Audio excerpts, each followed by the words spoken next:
अनुपमा दिग्विजय से कहती है कि प्रेम फोन नहीं उठा रहा और वो डर रही होती है कि कहीं वो गुस्से में राही पर भड़क ना रहा हो। दूसरी तरफ राही प्रेम से कहती है कि उसने अपनी तरफ से सारी गलतियां कर लीं, उसकी तरफ से बातें भी कर लीं और दोनों की जिंदगी का फैसला भी खुद ही कर लिया। फिर वो साफ कहती है कि अगर उसे प्रेम को छोड़कर जाना होता तो वो उसके साथ इस घर में आती ही नहीं। राही कहती है कि वो प्रेम से बहुत प्यार करती है और उससे दूर नहीं रह सकती, लेकिन अगर प्रेम चाहता है कि वो चली जाए तो वो उसे छोड़कर नहीं, दुनिया छोड़कर चली जाएगी। ये सुनकर प्रेम घबरा जाता है और उसके सामने आकर उसे रोक लेता है। तभी घर के लैंडलाइन पर फोन आता है। प्रेम फोन उठाता है तो दूसरी तरफ अनुपमा होती है। अनुपमा कहती है कि उसे प्रेम से मिलना है क्योंकि कुछ सवालों के जवाब पर उसका भी हक है। प्रेम पहले ताने मारता है, फिर मिलने के लिए तैयार हो जाता है। राही ये सब सुनकर और परेशान हो जाती है। दूसरी तरफ दिग्विजय भी सोचता है कि कहीं प्रेम इस बार कोई नई हद पार न कर दे। उधर प्रेरणा अपने कमरे को सजा रही होती है। अंश वहां पहुंचकर उसकी मदद करने की कोशिश करता है, लेकिन प्रेरणा उदास होकर कहती है कि आज उनकी सुहागरात है और किसी को ये याद तक नहीं रहा।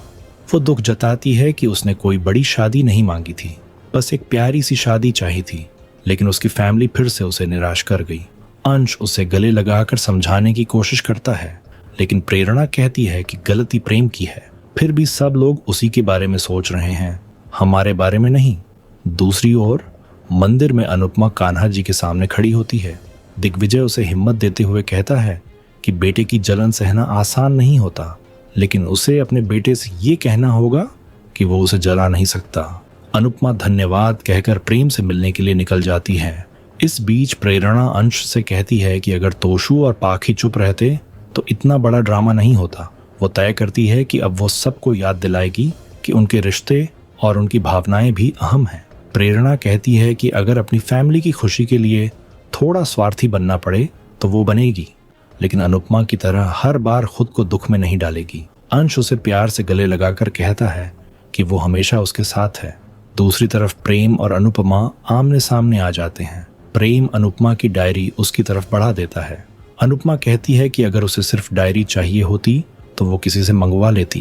प्रेम ताना मारते हुए कहता है कि शायद वो उसे थप्पड़ मारने आई है, जैसे दिग्विजय ने मारा था। वो अपना गाल आगे कर देता है और कहता है कि मारिए, लेकिन अनुपमा शांत आवाज में कहती है कि उसे सिर्फ एक सवाल पूछना है। वो प्रेम की आंखों में देखते हुए पूछती है, जो होठों की खुशी था वो आंखों का आंसू कैसे बन गया? जो हमेशा घाव पर मरहम लगाता था वो दिल पर घाव कैसे करने लग गया?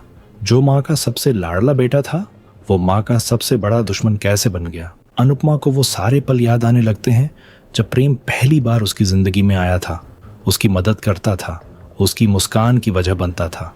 अब वही प्रेम उसके सामने गुस्से और नफरत से भरा खड़ा होता है और दोनों की आंखों में पुराने रिश्ते की यादें आने लगती हैं। दूसरी तरफ राही अपने कमरे में बेहद परेशान बैठी होती है।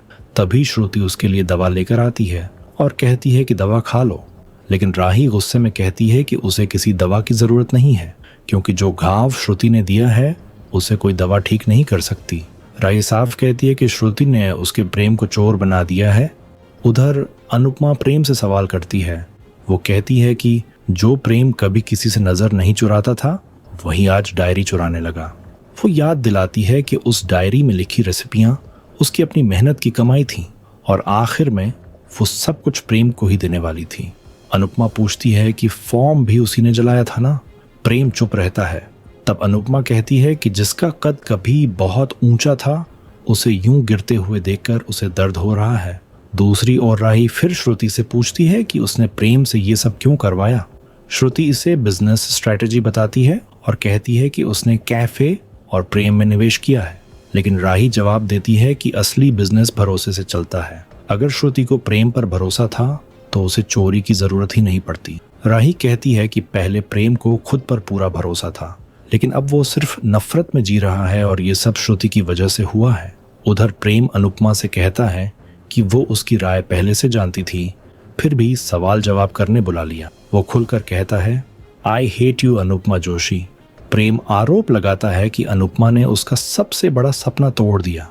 वो मान लेता है कि उसने डायरी चुराई और फॉर्म जलाया, क्योंकि जो भी उसके जीत के रास्ते में आएगा उसे वो हटाएगा। अनुपमा पूछती है, तो तेरी माँ और तेरी गुरु तेरे रास्ते का कांटा है। प्रेम बिना झिझक हाँ कह देता है। उधर राही टूट चुकी होती है। वो श्रुति से कहती है कि उसका प्रेम अब उसके पास नहीं रहा। अब वो कैफे या अपने सपनों के बारे में नहीं सोचता, सिर्फ अनुपमा को बर्बाद करने के बारे में सोचता है। राही कहती है कि जो इंसान अपने हुनर पर काम करता है वही ऊपर उठता है, लेकिन प्रेम ने अपना टैलेंट छोड़कर नफरत को पकड़ लिया है। वो श्रुति को साफ कह देती है कि उसकी और अनुपमा की लड़ाई में प्रेम और उसे मोहरा न बनाए। दूसरी ओर अनुपमा प्रेम से कहती है कि वो उससे जितनी चाहे नफरत करे, पूरी दुनिया को आग लगा दे, लेकिन अपनी गृहस्थी को आग न लगाए। प्रेम जवाब देता है कि राही भी उससे उतनी ही नफरत करती है जितनी वो करता है। तब अनुपमा पूछती है कि अगर ऐसा था तो चोरी करने से पहले उसने राही को क्यों नहीं बताया। वो समझाती है कि राही उसके साथ इसलिए है क्योंकि वो उससे बहुत प्यार करती है, न कि इसलिए कि उसे उसकी गलतियां सही लगती हैं। फिर अनुपमा प्रेम से कहती है कि उसका अपना मन भी चिल्ला चिल्ला कर यही कह रहा होगा कि वो गलत है। प्रेम गुस्से में उसका नाम लेकर चिल्लाता है, लेकिन अनुपमा शांत होकर कहती है कि जितना चाहे चिल्ला ले, सच यही है कि वो गलत है। आखिर में अनुपमा उसे सबसे बड़ा सवाल पूछती है, तुम्हारा सपना तो अपना कैफे खोलना और उसे आगे बढ़ाना था, फिर ये सपना कब बदल कर मुझे बर्बाद करने का सपना बन गया? तुम किसका सपना पूरा कर रहे हो, अपना या फिर श्रुति का? ये सुनकर प्रेम पहली बार खामोश हो जाता है और उसके चेहरे पर उलझन साफ नजर आने लगती है। दूसरी तरफ राही श्रुति से कहती है कि वो उसे गलत समझ रही है।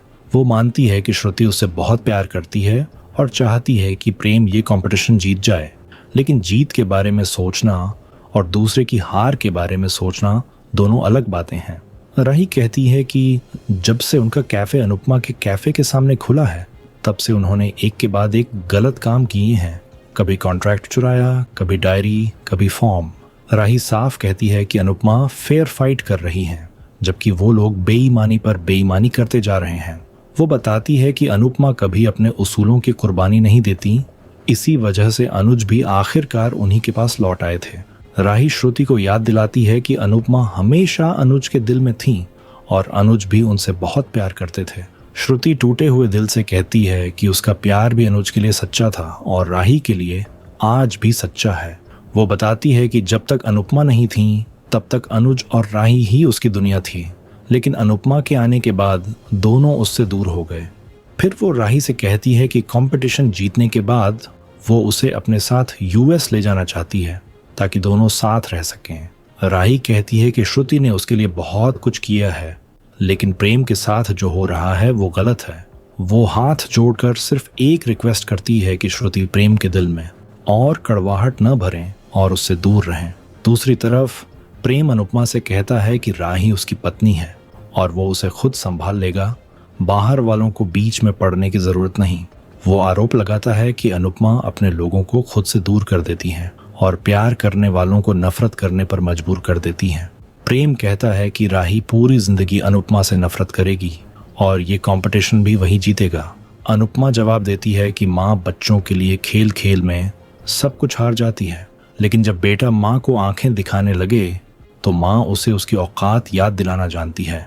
वो प्रेम को खुली चुनौती देती है कि चाहे वो चोरी करे, झूठ बोले या बेईमानी करे, लेकिन उसे हरा कर दिखाए।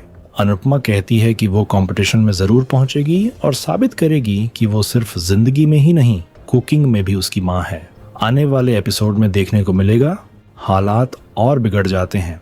प्रेम गुस्से में राही का हाथ पकड़कर उसे घर से बाहर निकाल देता है और कहता है कि अगर वो उसका साथ नहीं दे सकती तो इस घर में नहीं रह सकती। कैथी उसे रोकने की कोशिश करती है, लेकिन प्रेम किसी की नहीं सुनता। राही के पास जाने की कोई जगह नहीं बचती और वो मंदिर में जाकर बैठ जाती है। वहीं अनुपमा उसे रोते हुए देख लेती है। राही बताती है कि प्रेम ने उसे घर से निकाल दिया। अनुपमा तुरंत उसे गले लगाकर कहती है कि घर चल, लेकिन राही दर्द भरी आवाज में कहती है कि वो घर भी तो अनुपमा का अपना नहीं, बाबूजी का है। ये बात सुनकर अनुपमा अंदर तक हिल जाती है। बाद में वो दिग्विजय से कहती है कि हर औरत का अपना घर होना चाहिए जहां से कोई उसे निकाल न सके। आज उसकी बेटी को घर से निकाल दिया गया और उसने उसे ये एहसास दिला दिया कि उसकी माँ का भी अपना घर नहीं है। अनुपमा फैसला करती है कि अब ये कंपटीशन जीतना उसके लिए और भी जरूरी हो गया है। वो कसम खाती है कि वो जीत कर अपना घर बनाएगी, ऐसा घर जो सिर्फ अनुपमा जोशी का होगा और किसी का नहीं। आपको क्या लगता है, क्या असल जिंदगी में भी हर औरत के पास अपने नाम का घर होना चाहिए? कमेंट करके ज़रूर बताएं।